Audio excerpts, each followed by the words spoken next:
Baik teman-teman, selamat datang kembali. Jadi hari ini tanggal 5 Januari 2024 ya. Hari Jumat, hari ini IHSG dia break all time high ya. Jadi pada happy semua, jadi grup saya juga pada profit semua ya. Kebanyakan yang ikut saya juga pada profit ya, karena sudah banyak analisa saham yang saya berikan, terutama yang ikut saya saham perbankan seperti BBCA, terus kemudian BMRI ya, seperti itu ya, BBNI dan juga BBRI. Tapi saya nggak pakai BBRI ya, saya banyak BBCA, BMRI, BBNI ya, dan juga ada ASI yang masih naik sedikit ya, masih belum banyak. Kemudian ada beberapa juga yang lain-lainnya juga rata-rata dia juga naik yang lumayan ya seperti itu ya. Jadi lumayan pada happy semua. Tapi kali ini saya akan bahas satu saham yang boleh dikatakan terus terang aja tidak menarik ya seperti itu ya. Memang ini kalau saya bahas saya yang akan bahas ini memang dulunya dia bagus ya.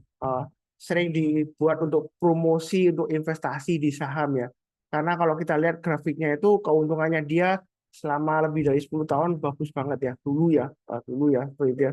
Nah, kemudian sejak sampai masa puncaknya di 2018 setelah itu kinerjanya menurun, laporan keuangannya labanya mulai menurun ya setiap tahun, dan dia juga harga sahamnya mulai menurun ya. Dan sekarang masih di bawah juga ya, masih downtrend ya kalau secara teknikalnya. Tapi saya akan bahas karena menurut saya sih lumayan menarik. Saya juga sudah buy, tapi masih belum terlambat kok ya seperti itu ya. Jadi Anda kalau mau ikutan buy silakan. Saya akan bahas, saya akan tampilkan dulu. Jadi saham yang saya bahas adalah untuk saham, sebentar ya, saya ganti screen-nya dulu. Sebentar,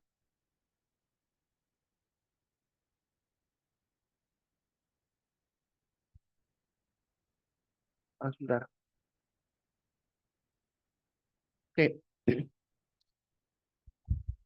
Jadi saham yang saya bahas adalah saham Unilever Indonesia ya, atau kodenya itu UNVR ya. Jadi mungkin yang sudah tahu lah langsung mungkin langsung tutup videonya atau klik video yang lainnya gitu ya, karena kan nggak menarik ya seperti itu ya. Memang dulunya menarik ya seperti itu ya untuk pom-pom investasi di saham. Kita lihat indeks Unilever, kalau kita beli di tahun sekian, kemudian kita diamkan sambil tidur, itu untungnya berkali-kali lipat ya seperti itu ya, karena perusahaan bagus. Tetapi sejak masa kejayaannya 2018 kemudian dia turun, karena kalau kita lihat memang laba perusahaan dia cenderung turun ya sejak masa kejayaannya 2018 sampai sekarang juga masih stagnan, juga naik pun sedikit juga, kemudian nggak lama lagi turun lagi ya seperti itu. Jadi Unilever ini memang agak berat kalau bahasnya karena memang masih strong downtrend, tapi kalau saya lihat dari teknikal yang sudah cukup menarik ya. Dan yang terakhir kalau kita lihat Unilever dia baru saja dari akhir tahun lalu di Desember ya, itu ada pergantian direksinya. Direksinya dulu namanya bentar, Ibu Ira Noviarti ya. Kemudian dia mengundurkan diri di bulan Desember akhir, digantikan dengan presiden direktur yang baru namanya Benji Yap. Dia dulu di Unilever Filipina ya sebelumnya ya, kurang lebih 2-3 tahun ya seperti itu ya.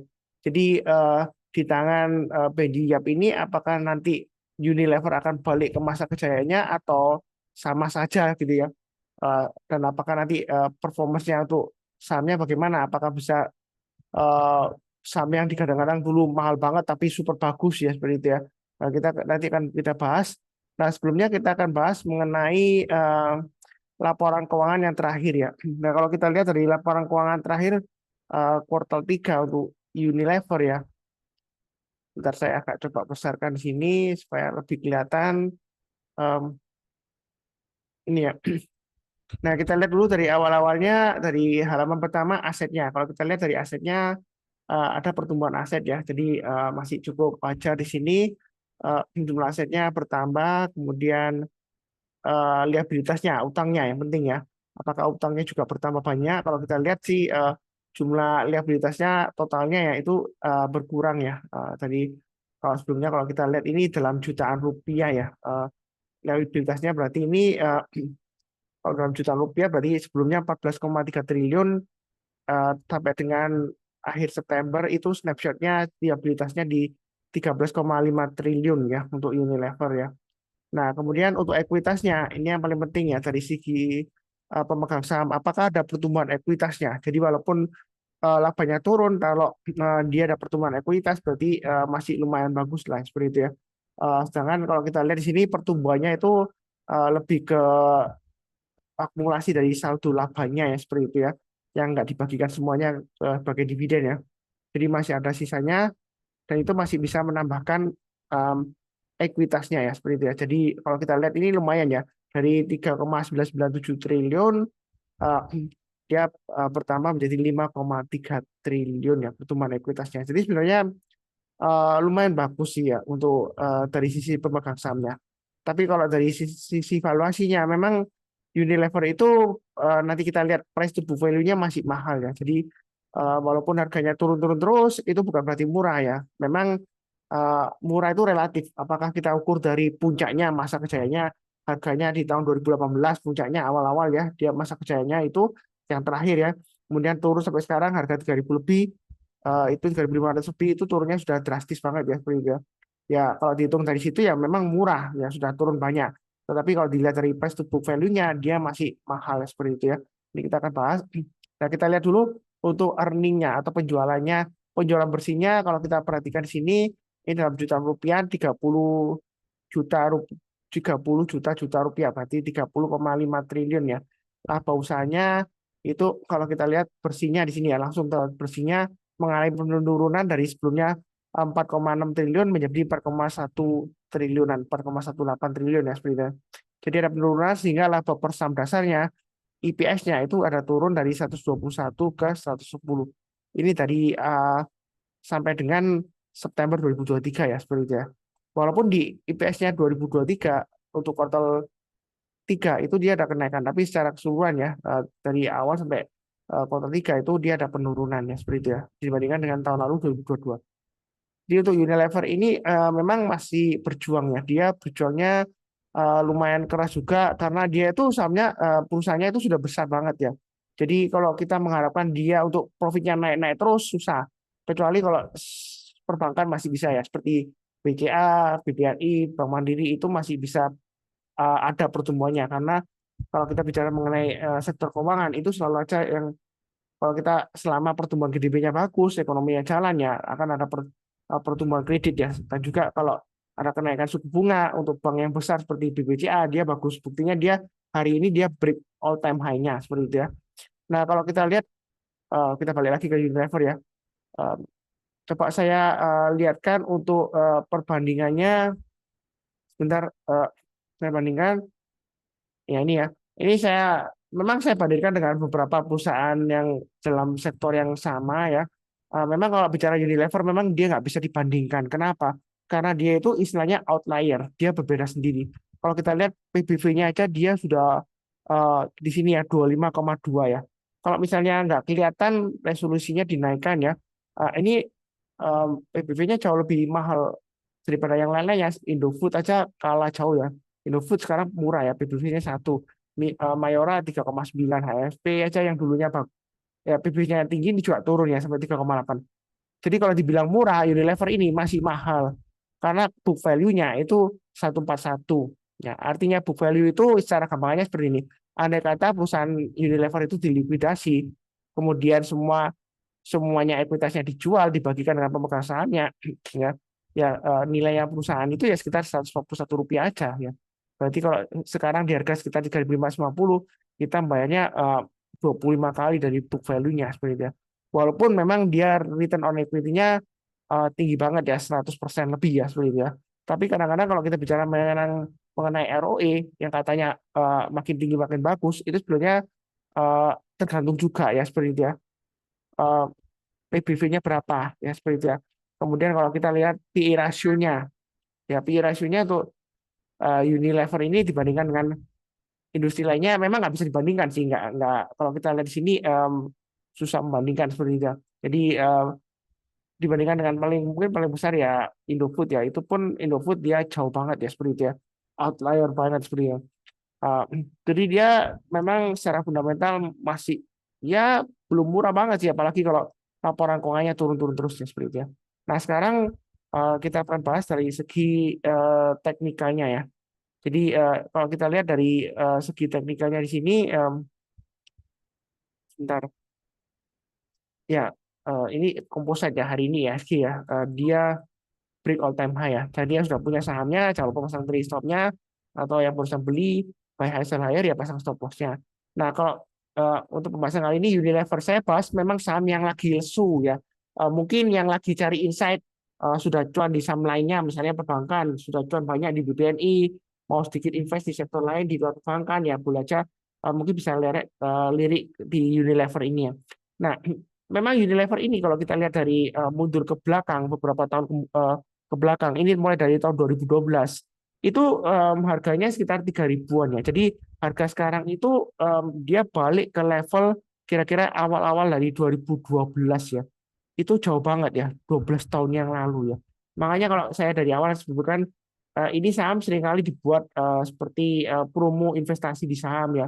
Investasi di saham menarik. Kalau kita beli saham di 2007, kemudian kita diamkan sahamnya Unilever sampai 10 tahun kemudian, ini naiknya berkali-kali lipat ya seperti itu ya. Jadi anggap saja kalau kita ditinggal tidur ya kita bisa tiba-tiba bangun langsung jadi kaya raya karena ini naiknya berkali-kali lipat. Nah sekarang sudah nggak ada lagi yang pom-pom dibuat promosi, nggak ada karena ini sudah turun-turun terus ya seperti itu untuk Unilever. Dan mungkin dari awal sudah saya sebutkan eh, mungkin sampai sekarang mungkin nggak banyak yang masih nonton ya karena langsung close saja. Eh, Memang saya agak bertele-tele aja ya seperti itu ya sambil ya makan waktu juga sih 12 menit. Ya kalau kita lihat di sini, ini kenapa saya menarik karena ini kalau kita lihat sudah mulai di bawah. Dia testing area supportnya di sini. Kalau kita lihat di swing low-nya sekitar 3.280 ya 3.280. Tapi saya ambil garisnya pakai swing low yang terdekatnya itu di bulan lalu itu di 3.330. Jadi kalau Anda punya Unilever barusan beli atau sudah punya nyangkut di lama, kalau dia turun banyak 3.330 maksimum 3.280 ya lebih baik jual lagi atau jual dulu semuanya karena dia akan turun lebih dalam lagi. Jadi terus terang aja untuk Unilever ini masih strong downtrend, baik jangka pendek, jangka menengah maupun jangka panjangnya seperti itu ya. Nah, kenapa menarik? Kalau kita lihat di sini Unilever sebelumnya dia pernah bangkit ya, pernah bangkit naik 40% dari low-nya di sini 328 ini di 3280 dia pernah bangkit naik ya sampai dengan di sini hanya 5475 ya. Jadi kalau kita ambil dari formasi V di sini ya kan kalau kita gambarkan ini belum terbentuk V ya. Kalau dia terbentuk V lagi berarti dia double bottom ya. Targetnya double bottom itu di 5.400. Nah, mungkin ada yang bilang, "Oh, Pak Suntar, buy Unilever sekarang aja." Ya kan dia akan membentuk formasi double bottom. Oh, salah total ya. Berarti Anda salah paham mengenai chart pattern. Kalau chart pattern double bottom itu nggak boleh mendahului. Artinya kita nggak boleh ngambil kesimpulan, oh ini double bottom. Belum, ini belum terbentuk ya, bukan double bottom ini ya seperti itu ya. Nah, ini bermimpi-mimpi. Andai kata kalau dia memang terbentuk double bottom ya target price-nya kalau kita spekulasi buy tangkap pisau jatuh ya boleh dikatakan ini tangkap pisau jatuh ya. Nah, ini masih menarik ya. Ini masih ada potensi ke 545. Tapi dengan catatannya, pasang stop loss-nya di 3280 maksimum atau di low-nya di sini kalau kita lihat low-nya bulan lalu kan dia di levelnya 3.330 ya. Jadi nggak terlalu jauh banget ya seperti itu ya. Masih ada potensial. Nah, di sini saya memang sudah buy. Saya buy-nya mulai dari 3540. Kemudian tadi saya tambah lagi, saya sudah siapkan di grup 3550. Tapi saya tambahnya nggak banyak ya. Karena kalau kita lihat di sini masih ada testing resistance ya. Sekarang 3570-an kurang lebih ini garisnya sudah pernah saya gambarkan dari swing high di sini. Nah, di sini kalau dia selama dia masih bertahan di atas 3.330 atau pakai acuan stop loss-nya kalau terlalu jauh 330 ya ambil di 3410 ya. Atau paling dekat ya 3.500 lah ya. Mungkin Anda bisa pasang di 3.500 atau 3.450 atau 3.400, 3.330 terserah ya. Eh, Anda atur sendiri atau Anda bagi tiga. Nah, di sini kita belinya bertahap aja, jangan terlalu banyak karena masih downtrend walaupun MA20-nya ini kelihatannya sudah melandai tapi masih turun ya. Harganya sudah di atasnya tapi masih belum benar-benar aman. Kalau mau aman, agak aman ya memang naik ke atas 3.700 minimal ya mulai buy. Tapi kalau mau nyicil seperti sekarang ya boleh aja. Tapi jangan terlalu agresif, santai aja. Kita belinya bertahap ya. Kenapa nggak langsung beli banyak-banyaknya ya Pak Sunar? Siapa tahu dia naik ke 4.000. Ya karena dia masih cenderung downtrend. Walaupun dia sideways tapi kan di bawah. Ya. Belinya bertahap aja. Nyicil ya. Naik ke atas 3.700 tambah lagi. Naik ke atas 3.890 tambah lagi. Breakout ke atas 4.100 tambah lagi. Memang ini masih masih lesu di bawah. Jadi ini khusus orang yang sabar karena kalau kita lihat ya siapa tahu lulus gitu ya. Aji ya sebenarnya kurang baik juga seperti itu ya. Itu Aji seperti ya tebak-tebakan lah ini karena ini masih downtrend ya terus terang aja. Jadi saya belinya bertahap. Ini sebelumnya terbentuk format W ya, double bottom di sini ya di daily-nya. Dia kalau breakout naik tinggi ya. Jadi di sini kalau dia membentuk pattern di sini ya, ini belum terbentuk ya. Kalau sudah digenapin patternnya double W seperti ini ya, double bottom, ya dia breakout target price-nya kurang lebih sekitar area 3.900 sampai 4.100. Ya lumayan profitnya ya. Dari 3550 harga sekarang sampai dengan 4.100-an ya lumayan. Atau paling tidak ya 3.800-an ya. Uh, uh, untuk target price terdekatnya seperti itu ya. Nah, saya sih belinya nggak terlalu banyak banget ya. Saya ingatkan lagi ya. Ini terus terang aja saham downtrend. Uh, ada sebelumnya saya buat video mengenai 11 saham downtrend, beberapa sudah mulai naik ya. Jadi yang ikutin saya, ada beberapa yang sudah mulai cuan. Ini Unilever saya bahas lagi uh, saham downtrend ya. Tapi saya bahas bukan berarti saya pom-pom enggak ya. Beda ya. Kalau pom-pom itu dalam arti yang negatif ya. Itu kalau misalnya dari awal saya beli saya diem aja nggak ngomong-ngomong ya, nggak pom-pom naik gitu ya. Tapi tiba-tiba kalau sudah naik tinggi terus pom-pom lagi naik tinggi supaya saya jualan itu yang jahat ya, itu pom-pom yang jahat. Kalau saham itu terus terang aja kalau nggak dipom-pom ya nggak naik-naik. Dipom-pom itu artinya kayak dipromosikan lah. Ayo buy saham ini bagus. Atau sebelumnya ada yang pom-pom ya dalam tanda petik DJTL katanya besok arah. Ya kita lihat aja hari ini memang masih naik lagi karena dia uptrend-nya masih bagus kan. Sudah saya bahas di analisa saham sebelumnya ya seperti itu ya. Tapi ya nggak benar-benar arah belum lah seperti itu ya. Ya mudah-mudahan aja arah ya seperti itu ya. Ya seperti itu ya. Itu pom-pom. Nah, itu yang masih uptrend-nya masih bagus. Jadi kalau yang ikutin rekomendasi saham saya, buy high sell higher, harusnya sudah buy juga untuk BJTL ya. Sedikit menyindir aja, menyinggung aja. Nah, di sini untuk Unilever ini masih cukup menarik untuk yang tipe-tipe yang suka beli di bawah lah, yang masih murah-murah. Tapi saya ingatkan ya, ini memang kelihatannya murah kalau dihitung dari uh, masa kejayaannya di sini ya. Ini dulu masa kejayaannya dulu setelah stop split ya, hitungannya ya. Itu 10.940 hanya ya. Maaf, ini 11.620. Dan sekarang harganya 3.550-an. Jadi turunnya sudah drastis banget. Jadi kelihatannya murah. Tapi kita jangan punya mindset anchoring. Oh Pak Sutar, saya invest di sini 3 tahun kemudian, oh dia pasti balik lagi ke 11.000. Belum pasti ya. Jadi jangan sampai kita punya mindset anchoring, oh buy sebanyak-banyaknya aja sekarang nanti juga balik lagi ke sana sampai perusahaan bagus ya ya kita nggak akan pernah tahu apa yang akan terjadi tapi ini potensial untuk nyicil tapi jangan terlalu banyaknya bertahap aja ya kalau kita lihat resistennya ini 4.100 lumayan kuat ya tapi kalau dia breakout ke atas 4.100 jangan ragu-ragu untuk tambah lagi average up setelah 4340 kalau mau digambarkan garisnya 4630 nah, kemudian berikutnya lagi sekitar 5 ribuan jadi masih ada potensial untuk ke 5.000 masih ada untuk Unilever ya. Jadi kalau dari harga sekarang 3.550 ke 5.000, nah, kita hitungan aja 5.000 dikurangi 3.550 ya kan? Dibagi 1.450 dibagi 3.550. Berarti potensial upside-nya masih sekitar 40% ya. Itu sebentar saya hitungkan. Dari 3.550 ke 5.000 jadi upside-nya sekitar 40%. Nah, kalau misalnya ada gagal pasang stop loss-nya di 3.330, low-nya yang kita lihat di sini di bulan Desember tanggal 15 di 3.320 ya. Berarti 3.550 dikurangi 3.330 ya. Itu 220 dibagi 3.550. Jadi loss-nya sekitar 6% resikonya ya. Kalau misalnya mulai beli sekarang. Tapi jangan di average zone karena ini masih cenderung downtrend. Anda mau nggak potensial gain-nya 40% eh, kalau ke 5.000 ya, tapi eh, realistisnya aja kalau diambil ke 3.800 lah terdekatnya. 3.800 dikurangi 3.550, 250 dibagi 3.550 ya, 7% ya. Jadi kalau ke 3.800-an ya berarti 7%-an ya. Kurang lebih sebanding dengan resikonya 6% kalau dia gagal turun banyak 3.330. Ya seperti itu ya. Kalau mau tunggu buy on weakness di 3.300 juga boleh. Tapi saya sih kalau terlalu dekat dengan support, malah saya nggak mau buy karena dia masih testing, cenderung resiko. Ini kan sudah agak di atasnya seperti itu ya. Jadi mulai nyicil buy seperti itu ya. Artinya ya nggak salah sih kalau mau tunggu murah lagi ya mungkin aja dia turun lagi ya. Ya saya nggak doakan jelek karena saya punya sahamnya. Nggak mungkin saya doakan turun sampai ke 1.000, nggak mungkin ya seperti itu. Gila apa beli saham sekarang didoakan turun ya. Memangnya mau loss secara sukarela ya kita doakan naik ya seperti itu ya. Makanya kalau di saham itu doanya yang bagus, jangan doa yang jelek ya seperti itu ya. Mau murah sih boleh, tapi ya kalau dia turunnya terlalu dalam ya dia makin resiko. Ya buktinya aja saham Unilever ini ya dulunya bagus tapi sekarang jelek. Tetapi saya itu dinamis, dalam arti seperti ini ya.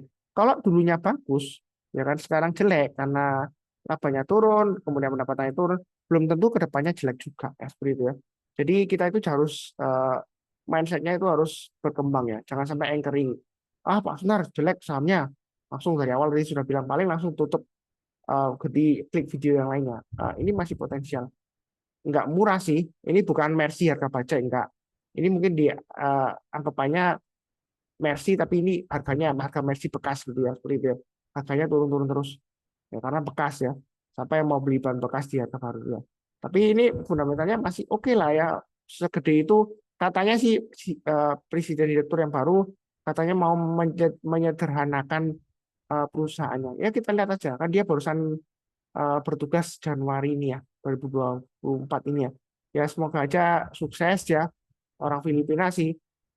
Terus terang saya lebih suka orang Indonesia, tapi sebelumnya dipegang orang Indonesia juga sama aja masih belum ada perbaikan uh, yang bagus ya. Belum belum terlihat lah perbaikannya. Yang mudah-mudahan kali ini sukses. Saya rasa cukup sekian. Jangan lupa untuk nonton video yang lainnya. Kemudian saya ingatkan lagi, saya nggak pernah menawarkan investasi titip dana ya. Jadi saya nggak terima titipan uang Anda untuk diinvestasikan nanti bagi hasil enggak ya seperti itu ya. Anda investasikan sendiri di saham yang saya analisa atau di grup saya yang saya berikan sharing-sharing apa yang saya beli, yaitu silakan itu apa kayak nama Anda sendiri. Anda beli pakai uang Anda sendiri, rekening Anda sendiri, jadi nggak titip dana. Jadi kalau ada yang ngaku saham profit ya pakai logonya saya, itu bukan saya. Orang yang niru-niru penipu yang memakai nama saya, ya kan, kemudian buat nipu-nipu, nah, seperti itu. Jadi sebenarnya ini sudah saya buat videonya lama, tapi terakhir ada yang share ke saya kena tipu ya seperti itu. Nah dia barusan tahu lihat YouTube saya, oh ini Pak Sunar, ada wajahnya yang asli ya.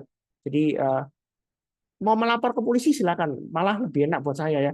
Melapor Pak Sunar, lapor Pak Polisi, saya ditipu saham profit ya, investasi bodong dari Pak Sunar ya. Nanti kan polisi kan menyelidiki ya seperti itu ya. Eh, Betul nggak ini transfernya ke siapa ya? Ngakunya Pak Sunar, tapi dia waktu transfer rekening di rekeningnya orang lain namanya. Ya pasti itu menipu ya. Lagi pula loh, nggak masuk akal. Masa dia nawarkan investasi titip dana 1,5 juta dalam waktu seminggu bisa jadi 3 juta gitu ya. Nah, investasi apa itu ya? Kalau 1,5 juta dalam waktu seminggu bisa sampai 3 juta, semua orang nggak perlu kerja, tutup ekonominya nggak jalan, mandek, pakai sulap semua, zimzalabim, ya kan? Uangnya berkali-kali lipat dalam waktu seminggu. Ekonomi nggak jalan. Kadang-kadang saya juga bingung orang-orang mikirnya gimana investasi kok bisa ketipu ya, titip dana 1,5 juta, akunya saham profit Pak Sunar ya, padahal dia transfernya ke rekening orang lain ya, ya dibalikin 3 juta katanya gitu. Nah itu strateginya seperti ini ya, misalnya 1,5 juta, ya kan, dia dikasih profitnya, ya. Setelah kasih profit ya, tadi dia profitnya nggak sampai 1,5 juta, dia kasih berapa, terus dia dimingin-mingin disuruh top up lagi, tambah lagi, sehingga anda nyangkutnya makin banyak ya. Jadi itu bahaya ya seperti itu. Jangan sampai anda itu ketipu oleh orang-orang yang nggak jelas seperti itu ya, oknum penipu ya. Ya. Anda pemikirannya sederhana seperti ini. Kalau misalnya orang tersebut hebat, benar-benar hebat lah, memang ada seperti itu ya, bisa melipat gandakan dari 1,5 juta ke 3 juta. Dia ngapain pakai nama saham profit Pak Sunar, pakai nama Pak Sunar? Ya pakai namanya dia sendiri lah supaya terkenal, orang-orang tahu, makin banyak yang join gitu ya. Ya kalau pakai namanya orang lain atau grupnya punya saya ya, ya pasti menipu lah. Logika sederhananya seperti itu. Kalau yang hebat, mau orang lain lebih banyak join ke dia, ya kan? Ya harusnya dia pakai nama dia sendiri supaya terkenal kan. Kalau pakai nama orang lain ya ya pasti jelas menipu lah, itu pasti nah, ya nggak ada yang, kalau kesaksian di grup-grupnya itu semuanya tipu-tipuan semua ya, masih satu kelompokan lah, satu golongannya penipu semua. Jadi nggak tahu itu orangnya sama atau beberapa temennya yang sama-sama penipu ya, di grup itu ya bisa aja buat kesaksian palsu ya, seperti itu ya. Jadi kurang lebih sih cukup sekian di akhir video. Saya doakan selalu semuanya selalu sehat, damai dan sejahtera selalu, amin. Terima kasih banyak, sekian, tetap semangat.